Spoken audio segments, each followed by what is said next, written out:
Standalone PV off-the-grid system for photovoltaic conversion, Derek Hahn final project. The goal of this project is to design an off-grid standalone PV system with battery banks to make a seasonal home completely independent of the electrical grid, since the home is in a very isolated location far from the grid. The technical problem of this project is to analyze the solar irradiation for this location, and with that irradiance, calculate the total power generated from 3 different types of solar panels and compare these results. Also, to calculate the total load used for all appliances at the location and calculate the amount of battery capacity needed to be able to fully operate all appliances during the night, while at the same time to run all the appliances and charge the batteries during the day. Alright, let's see. This was a flow chart that I created to set up the process that I'll be going through. So first we'll be calculating the total power consumption in all the appliances and fixtures. Next, calculating the total battery capacity needed to run every device. And next, calculate the total solar irradiance for Pittsburgh, PA. And then I'll be calculating the total power generated from 3 different types of cells, modules. Then I'll calculate the total area and panel number required to run all appliances and charge the batteries, map household wiring, battery storage, inverters, MPPT controllers, etc. And then, where's the next slide? And then I will calculate and optimize the battery state of charge, and then estimate the cost and evaluate options for batteries, solar cells, inverters, etc. Lastly, I will analyze the results and come to conclusions and talk about trade-offs and limitations. So these are the appliances that will be in the house. I have the refrigerator, a 30-inch 19.2 cubic foot top freezer refrigerator with a voltage of 128 volts at 15 amps with an annual energy consumption of 378 kilowatt hours according to the manufacturer. A 40-inch LED TV, it runs off of 120 volts at 0.5 amps and an annual energy consumption of 91 kilowatt hours for approximately 5 hours usage per day according to the manufacturer. And then inside the house there will be 6 27-watt LED bulbs at 120 volts each and 0.225 amps. And then a Acer Gateway HP Notebook Universal Laptop Charger with the laptop, which is an average power of 65 watts at a volt of 19 volts and 3.42 amps with an estimated daily consumption of 260 watt hours based on a 4-hour daily charge. And finally, there's a 20-inch 2.3 cubic feet electric range rated at 220 volts at 40 amps for an estimated 8.8 kilowatt at a usage of about approximately 2 per day, so it's about 17.6 kilowatt hours per day, approximately 528 kilowatt hours per month. Alright, so taking those stats, I calculated out the refrigerator energy usage per day, and the same for each of all the appliances here. And the graph here shows the power to load in interval and versus hour of the year. And this is with and without the range. So as you can see, every time the refrigerator turns on, you get a massive spike in the power usage those hours of the year. and the same with the range. So the rough usage per the fridge is about 1.05 kilowatt hours per day. The LED TV is about 0.25 kilowatt hours per day. The lights, all 6 of them,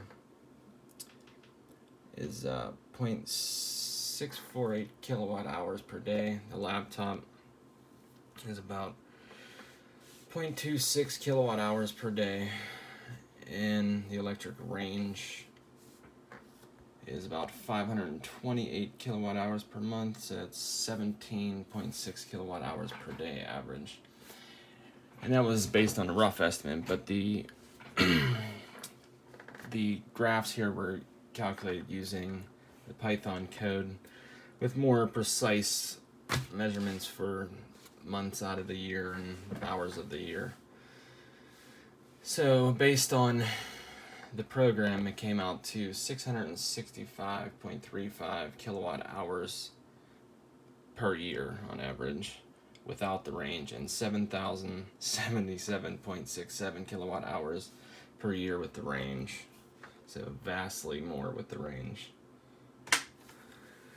Okay, then based on that power usage, next thing I'll compare is the lead acid versus lithium battery, the battery options, comparing the two. So I found a site that called Unbound Solar that had reference material on how to spec batteries for a given power usage. And for lead acid, it has a battery efficiency of 80%. And then you have to account for the discharge depth of 50% and add an inefficiency factor for the inverter and charge controller of 5 to 10%, and then you have to account for the temperature on top of that.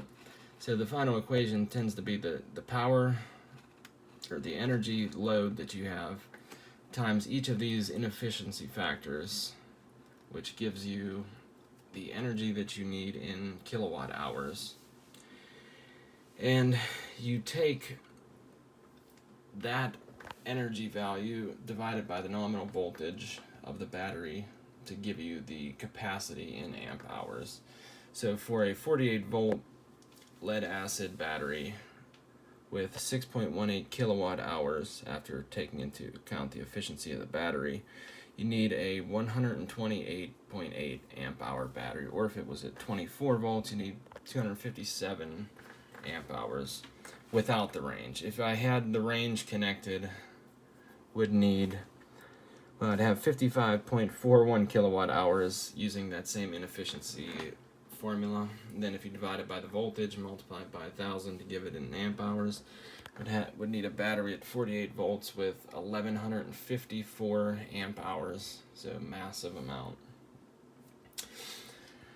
And then the other battery that I compared was the lithium ion. It has a similar formula for all the inefficiency factors and stuff, but for instead of the 80%, the lithium battery has an efficiency factor of 95% and has a discharge depth of 80%, still using the same 5 to 10% for the inefficiency factor for the inverter or the controller, and an inefficiency factor to take into account the temperature difference. So the final equation multiplies it out, and without the range, where's it at?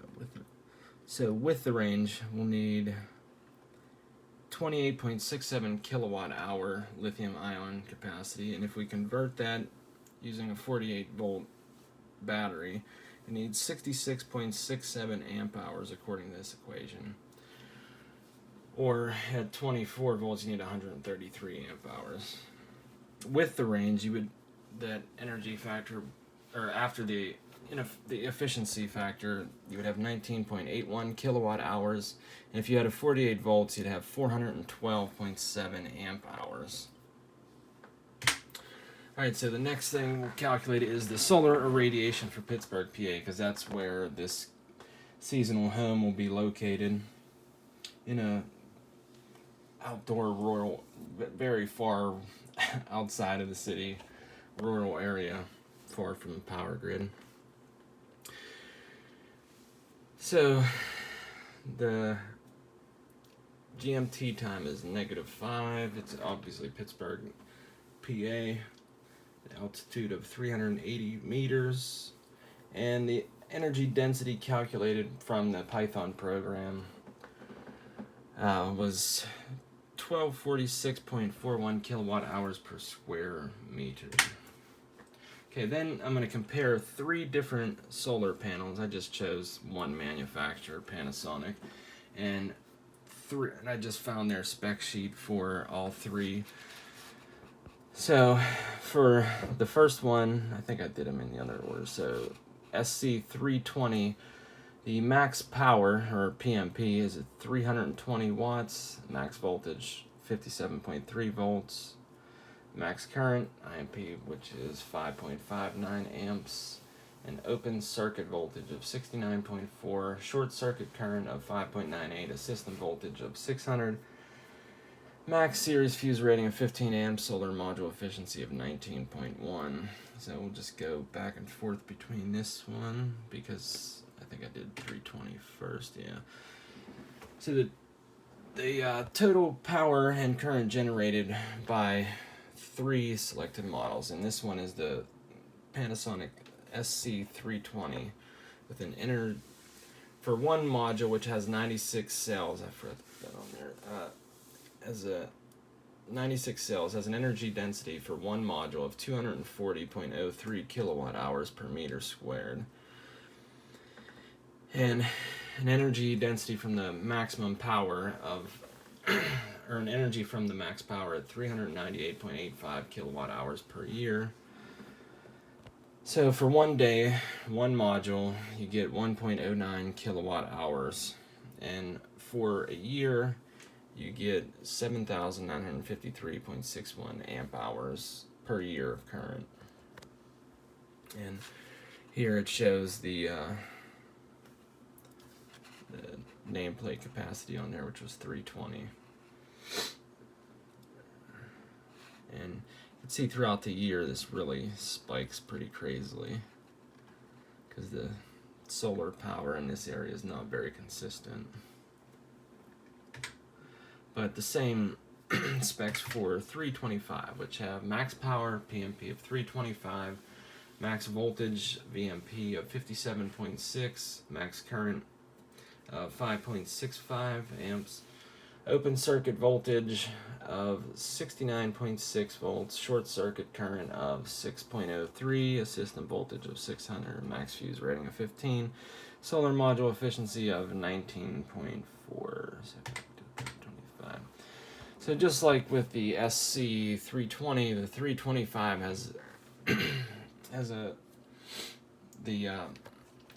it fluctuates back and forth due to the solar irradiance in this area not being the greatest. So the energy density from one module turns out to be 243.45 kilowatt hours per square meter, which turns out to be an energy from the maximum power at 405.08 kilowatt hours per year. Total energy for one module for one day is 1.11 kilowatt hours, and the amount of current per year is 8,066.85 per year. Alright, then I can do the 330. Yeah. The 330, which happens to be the one that I used at the end here, but this one has a max power of 330 watts, max voltage of 58 volts, and a max current of 5.7 amps with an open circuit voltage of 69.7 volts, a short circuit current of 6.07, and a system voltage of 600, max series fuse rating of 15 amps, and solar module efficiency of 19.7. Alright, so then, just like the other two, the solar irradiance throughout the year is pretty variable, so you have spikes like crazy throughout here. But the energy density from one module over the course of a year was where was this for one module? Yeah, this was 411.32 kilowatt hours per year, with an energy density of 246.52 kilowatt hours per meter squared, which ends up being an energy for one module for one day about 1.13 kilowatt hours, and a current of 8168.6 amp hours per year. Alright, so then this was the area of one of the panels. It has an area of 18 square feet, or about 1.7 square meters, and the right picture is the roof. The right picture is the roof with 3 panels. The total roof area is 510 square feet with 3 panels, which is about 54 square feet. Okay, and this is the layout that it'll be at on the roof. As you'll see in the schematic picture, the box lines up for the panel, which is right down here from the top of the roof, and comes right down in here, connect to the MPPT controller, to the battery disconnect, to the battery, then it splits from the MPPT controller to the lights in the bedroom, over to a junction box, over to another junction which hits both the lights in the living room, and then from this junction again it goes to another junction, splits off to the 2 lights in the kitchen, goes down from the junction to a laptop or to the inverter, and then to the laptop and the fridge are connected to the inverter. And then this light up here is connected to the MPPT controller. Alright, so then we're going to compare the battery state of charge. So since I just went with the lithium ion battery because I would tend to have to buy too many batteries if I ran it at 48 volts, and it seems to be that there's a lot of maintenance and issues with those batteries, so I think it would just be cheaper overall to go with the bigger, better battery, especially since after this next slide here. So, comparing the battery state of charge. So, the minimum BOC, like I tested one battery 48 volts at using the amp hours that I calculated from the formula with inefficiencies and all that, and that was at 66.7 amp hours. So I ran that through first, and the BSOC hit a minimum value of 20%, which isn't too bad, but if you could see, that's always going pretty low because the solar irradiance is garbage here. But yeah, it's consistently draining the battery a lot. So I wanted to try a higher capacity battery, one with 130 amp hours. So that one still hits a minimum of 20%, but overall for most of the year, especially in the summer, it has a depth of discharge pretty good. It stays around 60%, which isn't too bad. And based on that, and the reason why I chose to do it at this capacity is I found that, like how this chart describes, that as the depth of discharge increases, the cycle life of the battery decreases. So this battery would probably end up getting crushed faster than it's normally what it's rated at. So they're rated at 10 years typically, but if I would get a bigger battery and run it at this, I'm sure the amount of cycles would be much, much greater. So it would be about over 10,000 cycles life. Alright, so next we'll go over the cost of the system. So like I said, I chose the Panasonic SC330 module, and the cost of and chose 3 modules for the power consumption used, and the cost of installation is $1.50 per watt, 3 panels, so $9.90 because it's 330 times 3 times the $1.50 per watt, and it gives you $14.85. So then the cost of the battery that I was mapping out in the last slide. So Discover AES 48 volt 130 amp hour lithium ion battery, which was $6,900. And then I rated a Victron Smart Solar MPPT solar controller, 250 volt 70 amps, which is $736. And a Juniper 2000 watt continuous 4000 watt peak modified sine wave power inverter for $179, which gives a total system cost of $10,290. So then, lastly, trade-offs. And yeah, so the reason why, well, at first I was going to have the electric range, but whenever you have so many, and it literally uses like multiple times the amount of power that the rest of the system uses. So I don't really think it'd be worth even having that. I mean, you'd have to get more panels, more batteries, and it's for 2 hours a day. It's pretty useless to even consider that, and that's 2 hours maximum. I mean, it's just crazy to use that. I mean, you could just get a gas grill and cook it, and this is only a seasonal home, so you wouldn't really need it anyway. The only other option I would say too, since the solar irradiance around here is crazy, is that along with the batteries and all that, I would also buy a generator if possible to back up the system for bad weather days and everything. But other than that, thanks. That's the end.